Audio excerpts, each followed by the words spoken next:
জন্য উপস্থিত উপযুক্ত সাক্ষী থাকতে হবে, তাহলে বিবাহ বৈধ হয়, হালাল হয়, জায়েজ হয়। হ্যাঁ, তো আমরা এখানে সবাই আছি।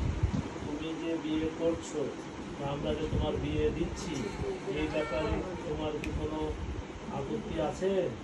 কোনো কিছু বলার আছে? কোনো চাওয়া পাওয়া, দাবি দেওয়া বা কোনো শর্ত আরোপ করতে চাচ্ছ যে এরকম শর্তে, এরকম চুক্তিতে আমি বিবাহ করছি, এরকম কি তোমার কোনো কথা মত আছে?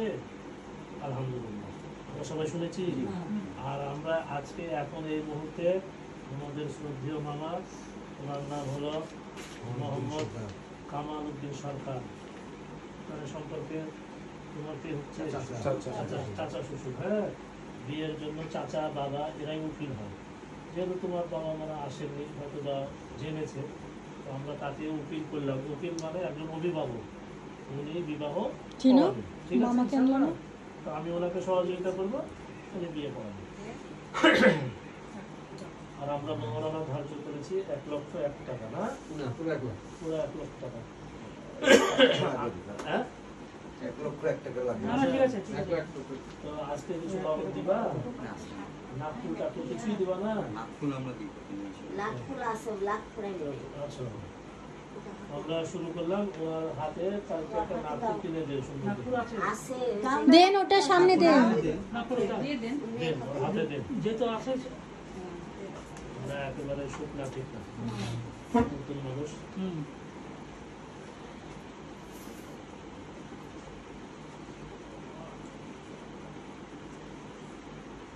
আমরা আজকে বিবাহ পড়াচ্ছি, তোমার কিন্তু জন্ম তারিখ আমরা লক্ষ্য করলাম, তোমার 4 মাস এখনো কম আছে। হ্যাঁ, 18 বছর পূর্ণ হতে। ধরো এটা, এটা আলামিন ধরো, এটা নাকুল, ওটা দাম নির্ধারণ করে দেবো, ওটা উপহার স্বরূপ দিন। আমরা শুরু করি। আপনি ওর দিকে তাকান, বলে বিসমিল্লাহির রহমানির রহিম। বিসমিল্লাহির রহমানির রহিম। মোহাম্মদ আব্দুল মালিক, মোহাম্মদ আব্দুল মালিক। পিতা মোহাম্মদ জিল্লুর রহমান, মোহাম্মদ জিল্লুর রহমান। মাতা মুসাম্মদ মালিকা বেগম, মুসাম্মদ মালিকা বেগম। মহল্লা কামরা। পোস্ট পুঠিয়া, থানা পুঠিয়া, জেলা রাজশাহী। মোহাম্মদ আব্দুল মালিক, 1 লক্ষ টাকা মোহরানা ধার্য করিয়া সম্পূর্ণ বাকি রাখিয়া নাগপুরটা উপহার স্বরূপ দিবে। তুমি এটা রাখো। হ্যাঁ, উপস্থিত সাক্ষীগণের সামনে আমার ওকালতিতে তোমাকে বিবাহ করিবার জন্য মোহাম্মদ আব্দুল মালিক প্রস্তাব করিয়াছে। তুমি স্বইচ্ছায় সজ্ঞানে সমস্ত শর্ত মেনে আল্লাহর হুকুম বিধান মতে শরীয়ত মতে তোমার স্বামী হিসেবে মোহাম্মদ আব্দুল মালিককে কবুল করছো।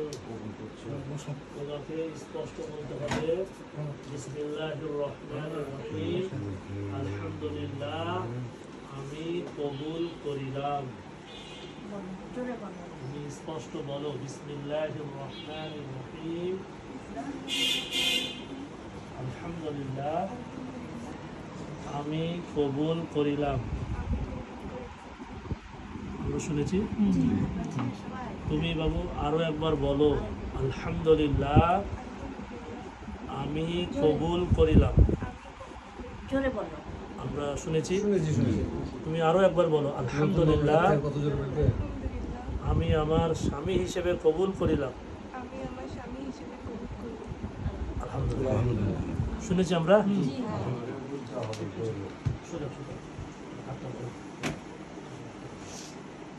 বিসমিল্লাহির রহমানির রহিম। আমি মোহাম্মদ কামাল উদ্দিন সরকার, সুমাইয়া আক্তার তার উকিল নিযুক্ত হইয়া নাটোর জেলার নাটোর সদর থানাধীন কানাইখালী মহল্লা নিবাসী পিতা মোহাম্মদ শামীম শেখ মোহাম্মদ শামীম শেখ, এর কন্যা এর কন্যা সুমাইয়া আক্তার সুমাইয়া আক্তার, 1 লক্ষ টাকা 1 লক্ষ টাকা মোহরানা ধার্যে মোহনা ধার্য সম্পূর্ণ বাকি রাখিয়া সম্পূর্ণ বাকি রাখিয়া তোমাকে তোমাকে আমার ওকালতিতে আমার উপালতিতে সাক্ষী করে সামনে সাক্ষী করার সামনে স্বামী বলিয়া গ্রহণ করিয়াছে। স্বামী বলিয়া গ্রহণ করিয়াছি। আমরা সবাই শুনেছি না? তুমি তুমি সুমাইয়া আক্তারকে সুমাইয়া আক্তারকে সমস্ত দায়িত্ব নিয়ে সমস্ত দায়িত্ব নিয়ে তোমার স্ত্রীত্বে তোমার স্ত্রীকে কবুল করছো। কবুল করছো। তুমি বলো বিসমিল্লাহির রহমানির আলহামদুলিল্লাহ আমি কবুল করিলাম। আমি কবুল করিলাম। আরো একবার আমি কবুল করিলাম। আমার সাথে সাথে বিসমিল্লাহির রহমানির রহিম আলহামদুলিল্লাহ আলহামদুলিল্লাহ আমি সুমাইয়া আক্তারকে আমি সুমাইয়া আক্তারকে সমস্ত দায়িত্ব নিয়ে সমস্ত দায়িত্ব নিয়ে সাক্ষীগণের সামনে সাক্ষীগণের সামনে আমি কবুল করিলাম। আমি কবুল করিলাম। তোমরা সবাই আলহামদুলিল্লাহ বলো। আলহামদুলিল্লাহ। তুমি কার হাত ধরে শপথ করে বললা বলো? আমার কাকা। হ্যাঁ, তোমার কথা এই শপথ, এই ওয়াদা, এই প্রতিশ্রুতি যেন ঠিক থাকে। ঠিক আছে ইনশাআল্লাহ। ইনশাআল্লাহ। সেই জন্যে একজন অভিভাবকের দ্বারাই শপথ করে তাকে বলানো হয় সে যেন এই ওয়াদাটা ঠিক রাখে। কিসের ওয়াদা? সে যেন তার স্ত্রীর হক মর্যাদার ওয়াদা এবং স্ত্রীর যে সম্মান সেই মর্যাদা যেন ঠিক রাখে। ঠিক আছে ইনশাআল্লাহ। আচ্ছা, বিসমিল্লাহির রহমানির রহিম। আমরা সবাই শুনি আলহামদুলিল্লাহ আলহামদুলিল্লাহি নাহমাদুহু ওয়া নাস্তাঈনুহু ওয়া নাস্তাগফিরুহু ওয়া নু'মিনু বিহি ওয়া নাতাওয়াক্কালু আলাইহি ওয়া না'উযু বিল্লাহি মিন শুরুরি আনফুসিনা ওয়া মিন সাইয়্যাতি আ'মালিনা মান ইয়াহদিহিল্লাহু ফালা মুদিল্লা লাহু ওয়া মান ইউদ্লিলহু ফালা হাদিয়া লাহু ওয়া নাশহাদু আন লা ইলাহা ইল্লাল্লাহু ওয়াহদাহু লা শারীকা লাহু ওয়া আশহাদু আন্না মুহাম্মাদান আবদুহু ওয়া রাসূলুহু أرسله بالحق بشيرا ونذيرا بين يدي الساعة من يطع الله ورسوله فقد رشد ومن يعصهما فإنه لا يضر إلا نفسه ولا يضر شيئا يا أيها الناس اعبدوا ربكم الذي خلقكم من نفس واحدة وخلق منها زوجها وبث منهما رجالا كثيرا ونساء واتقوا الله الذي تساءلون به والأرحام إن الله كان عليكم رقيبا يا أيها الذين آمنوا اتقوا الله وقولوا قولا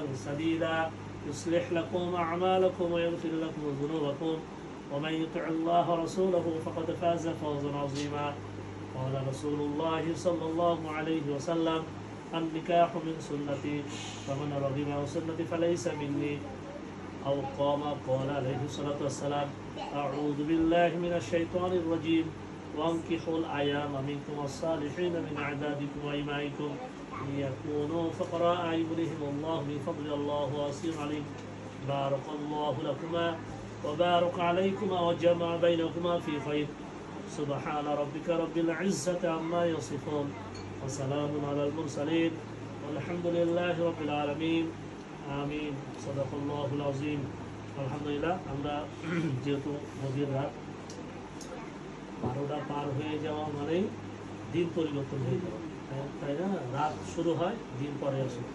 তো এই রাত্রিতে বিবাহ হলো, তাই না? এটা গভীর রাত্রি, এইরকম সময় দোয়া কবুল হয়। মানে এখন থেকে তাহাজ্জুদের শেষ সময় পর্যন্ত দোয়া কবুল হওয়ার সময় আমরা এরকম একটা সময় আমরা সবাই দোয়া করি, এই নবদম্পতির জন্য দোয়া করি। আল্লাহ যেন তাদের সমস্ত মুশকিল আসান করে দেয়, সব কিছু সহজ করে দেয় এবং ওই যে সুমাইয়ার বাবা মা থেকে শুরু করে সবাই যেন বিষয়টা সুন্দরভাবে সহজ করে মেনে নেয়, দোয়া করি। আর সুমাইয়া শোনো, তুমি যেহেতু মোটামুটি ইনশাআল্লাহ উপযুক্ত হয়েছো, তোমার ভালো মতো তুমি বুঝেছো, জেনে শুনে তুমি যে আব্দুল মালিকের হাত ধরে চলে এসছো, ভালো কথা আলহামদুলিল্লাহ।